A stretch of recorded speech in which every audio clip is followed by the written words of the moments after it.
Kuwait KMCC Trikaripur മണ്ഡലം committee രണ്ടാമത് വിദ്യാഭ്യാസ അവാർഡ് വിതരണം ചെയ്തു. തൃക്കരിപ്പൂരിലെ ഭാഗവതങ്ങൾ സ്മാരക സൗധത്തിൽ വെച്ച് നടത്തിയ പരിപാടി മുസ്ലിം ലീഗ് കാസർഗോഡ് ജില്ലാ സെക്രട്ടറി AGC ബഷീർ ഉദ്ഘാടനം ചെയ്തു.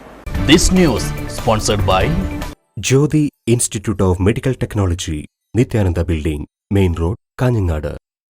അംഗങ്ങളുടെ മക്കളിൽ നിന്ന് കഴിഞ്ഞ അധ്യയന വർഷത്തെ SSLC +2 പരീക്ഷകളിൽ മികച്ച വിജയം നേടിയവരെയും ഒപ്പം ഖുർആൻ മനഃപ്പാഠമാക്കിയവരെയുമാണ് കുവൈറ്റ് KMCC തൃക്കരിപ്പൂർ മണ്ഡലം കമ്മിറ്റിയുടെ ആഭിമുഖ്യത്തിൽ സ്നേഹോപഹാരം നൽകി അനുമോദിച്ചത്. മുസ്ലിം ലീഗ് കാസർഗോഡ് ജില്ലാ സെക്രട്ടറി AGC ബഷീർ പരിപാടി ഉദ്ഘാടനം ചെയ്തു.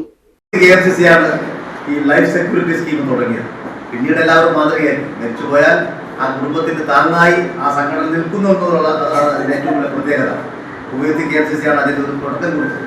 മാഷാ അല്ലാഹ്, വൈവിധ്യമാർന്ന പല പദ്ധതികളും പരിപാടികളുമായി തൃക്കരിപ്പൂർ മണ്ഡലം KMCC മുന്നോട്ട് പോവുകയാണ്. തൃക്കരിപ്പൂർ CSR ഉൾപ്പെടെയുള്ള കാരുണ്യ സംരംഭങ്ങൾക്ക് അവർ ചെയ്ത ഇടപെടൽ വളരെ വളരെ വലുതാണ്. തൃക്കരിപ്പൂർ ഭാവഗീതങ്ങൾ സ്മാരക സൗധത്തിൽ വെച്ച് നടത്തിയ പരിപാടിയിൽ TC റഹ്മാൻ മുഖ്യപ്രഭാഷണം നടത്തി. സംഘടനയുടെ മണ്ഡലം കമ്മിറ്റി പ്രസിഡന്റ് അബ്ദുൽ ഹക്കീം അൽ ഹസനി അധ്യക്ഷനായി. അഡ്വക്കേറ്റ് MTP കരീം അനുസ്മരണ പ്രഭാഷണം നടത്തി. ഷെരീഫ് കെളോത്ത് മോട്ടിവേഷൻ ക്ലാസ് എടുത്തു. PKC റൌഫ് ഹാജി, മുസ്ലിം ലീഗ് മണ്ഡലം സെക്രട്ടറി നിഷാം പട്ടേൽ, ട്രഷറർ ലത്തീഫ് നീലഗിരി തുടങ്ങിയവർ സംബന്ധിച്ചു. News bureau, Cheruvathur.